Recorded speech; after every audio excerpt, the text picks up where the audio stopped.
what just in thinking about some of the issues that are present. I mean there are so many things that run the gamut across the country. You know, we getting closer to a living wage, you know, climate change and other environmental issues, just to, you know, making sure there's equitable development and opportunity for jobs and you know, meaningful engagement around education for our families. But what are some of the issues that you really feel like are affecting, you know, your fellow citizens in the 6th Congressional District? Well, personally, I'm running to get big money out of politics. I'm running to get the bought and paid for politicians, to give them notice that their time has come and gone. As far as the environment's a prime example, the Ohio River here borders our southern part of the district, and for the 7th year in a row, it's been the most polluted waterway in America, and to me, that's unacceptable. We hear from the so-called experts that it's at an acceptable level of pollution. To me, that's code for, well, we're going to keep polluting it until it's unacceptable.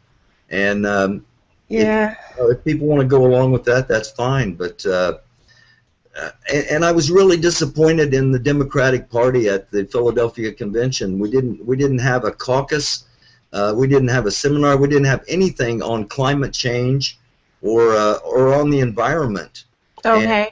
And this party, I thought the Democratic Party should be leading.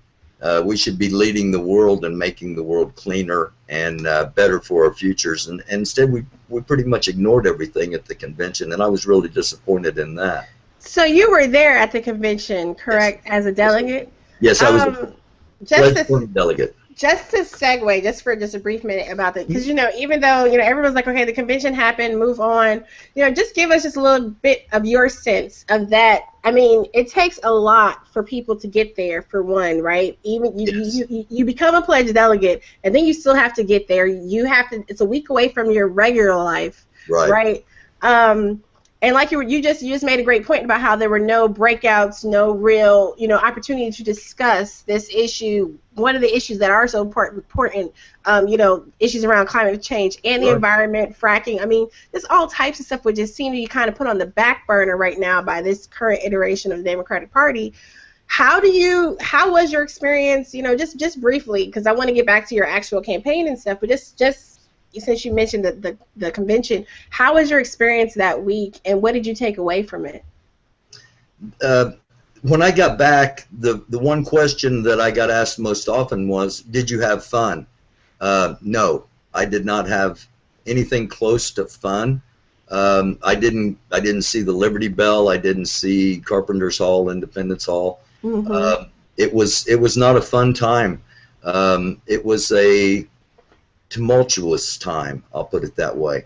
I felt, as a congressional candidate, I had a little bit different view than maybe the normal delegate, but at the same time, I saw the sneers and the eye rolls and the talk of those Bernie people, and you know, hey, I wish somebody would tell the Democratic Party that those Bernie people are the ones responsible for the platform. And while they expect us to get in line behind them, they ought to be recognizing what we've done for the party. I'm an anti-establishment independent. As I said, I dropped out of politics after 2010, and I would not have gotten back in had it not been for Senator Sanders, because I just lost faith in trying to get anything done. And I hate to say it, I really hate to say it, but I don't see a lot of difference in the Democrat and Republican parties on the national level, and and to me that is sad. I grew up in a union family. My dad worked at a Chrysler plant. One of my sisters worked at the Chrysler plant in Newcastle, Indiana, and then in Indianapolis, Indiana, and so I grew up in a union family. And it used to be the Democratic Party was about the working people. And the Republican Party was for the rich, and that's the way you decided which party you followed.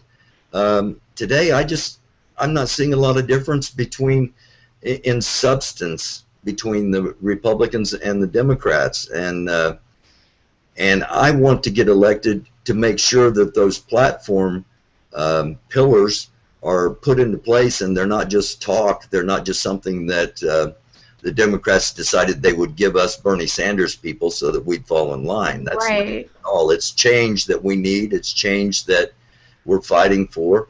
And you don't just fight for a year and a half to change something and then all of a sudden get in line behind what you were trying to change.